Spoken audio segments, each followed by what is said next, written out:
can't help wondering, thinking about Bob Hope and his lifetime of sessions of golf and his support for the armed services, that somehow, that in those early few years that he spent here, in his berth at Eltham, the home of the oldest golf club in the world, and the borough which continues to this day to have the most substantial military presence in London, that something wasn't imbued inside him with those two loves that he carried with him for the rest of his life.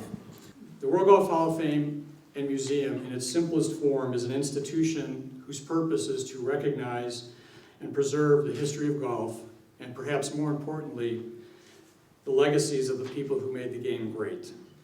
Bob Hope was enshrined in 1983 because of his contributions to the game, and it's our responsibility to tell his story so that future generations will be able to learn about what he, as well as other Hall of Fame members, have achieved.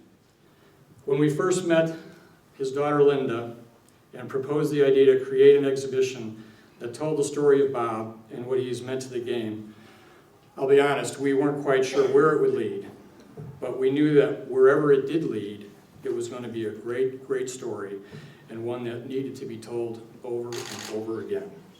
Being here in this venue, looking out and seeing faces, many of whom I have met before, and knowing that Dad is back home again is something that's so meaningful and so touching to me, and something he would have loved.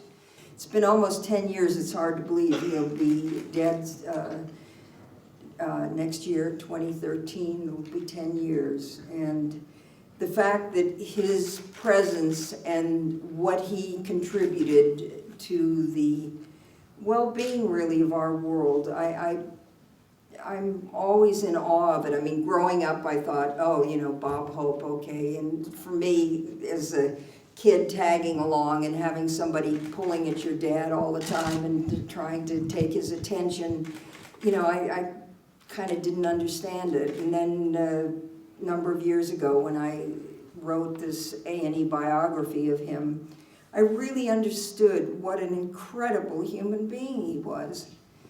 And it just, to have him honored and you all here to enjoy the opening of this is something very meaningful. And thank you all very much.